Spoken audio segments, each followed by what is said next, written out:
हर हर महादेव। चलिए कथा का श्रवण करते हैं। समुद्र मंथन हो चुका था। भगवान शिव की कृपा से देवताओं को अमृत प्राप्त हो गया। असुरों के हिस्से में कुछ भी नहीं पड़ा था।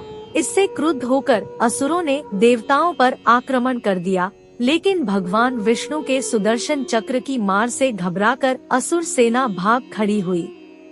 देवता विजयी हुए। इंद्र को अमरावती मिल गई और इस विजय से देवताओं में अभिमान पैदा हो गया। प्रत्येक देवता यह कहने लगा कि उसी के प्रताप से इस युद्ध में देवों को विजय मिली है। भगवान शिव की उपेक्षा कर दी गई। जिन्होंने देवों के हित में जहर पीकर उन्हें मुक्ति दिलाई थी, उन्होंने देवों का अभिमान भंग करने का निश्चय किया। एक दिन उन्होंने एक विशाल यक्ष का रूप धारण किया और अमरावती के वायुमंडल में प्रकट हो गए। उस महाकाय यक्ष को देखकर देवताओं में खलबली मच गई। वे घबराकर देवराज इंद्र के पास गए और भयभीत होकर बोले, महाराज, आज अमरावती में एक अद्भुत यक्ष दिखाई दिया। हमें तो वह कोई मायावी असुर प्रतीत होता है। कहीं वे लोग पुनः अमरावती को हथियाने की चेष्टा तो नहीं कर रहे हैं। देवों की बात सुनकर इंद्र ने वायुदेव को आदेश दिया, वायुदेव, आप जाकर उस यक्ष का पता करें कि वह कौन है और अमरावती में किस प्रयोजन से आया है। आज्ञा पाकर वायुदेव यक्ष के पास पहुंचकर बोले, तुम कौन हो? तुम्हारी शक्ति क्या है? यहाँ इस प्रकार सुरों को देखकर तुमने उनका सम्मान भी नहीं किया। यक्ष ने उपेक्षा भरी आवाज में उत्तर दिया, और तुम कौन हो? तुम्हारी शक्ति क्या है? तुम दूसरों से यह उम्मीद क्यों करते हो कि वे तुम्हारा सम्मान करें? मैं वायुदेव हूँ।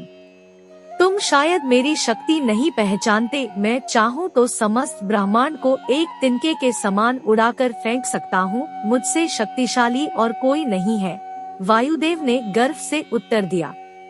यक्ष ने वायुदेव के अभिमान को देखकर मुस्कुराते हुए एक सूखा तिनका उनके समक्ष रख दिया और बोले, जरा इस तिनके को उड़ाकर तो दिखाओ वायुदेव। मैं भी तो देखूं कितने शक्तिशाली हो तुम। वायुदेव ने बहुत प्रयत्न किया, लेकिन निराशा ही हाथ लगी। तिनका टस से मस नहीं हुआ। उन्होंने देवराज को समस्त समाचार कह सुनाया। इस बार इंद्र ने अग्निदेव को आदेश दिया, आप सबको प्रकाशित करने वाले हैं। अग्निदेव, आप जाकर पता करें कि वह यक्ष कौन है।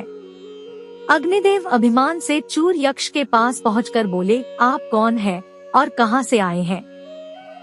आपकी शक्ति क्या है? यक्ष बोला, और तुम कौन हो?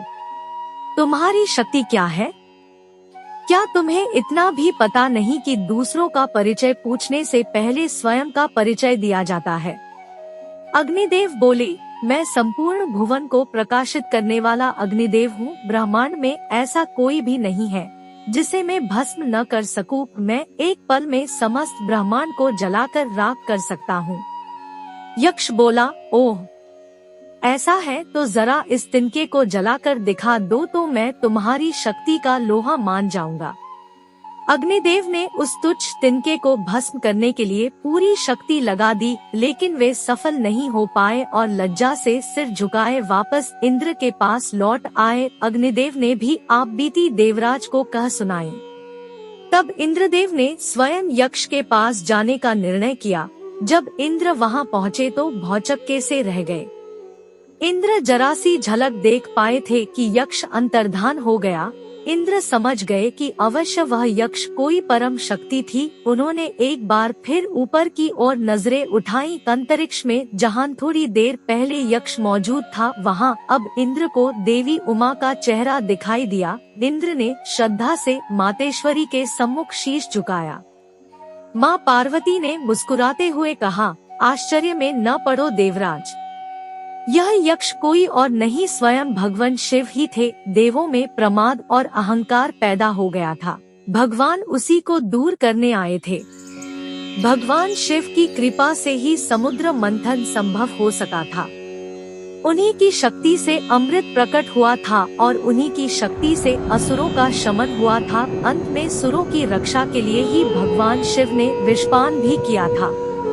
इसलिए देव अपने मस्तिष्क से यह गलत धारणा निकाल दे कि सिर्फ आप लोगों की शक्ति के परिणाम स्वरूप असुरों पर विजय हुई थी। इतना कहकर देवी उमा भी अंतर्धान हो गई। कथा का श्रवण करते समय शब्दों की त्रुटि हुई हो तो मुझे क्षमा करें और कमेंट में हर हर महादेव जरूर लिख दे।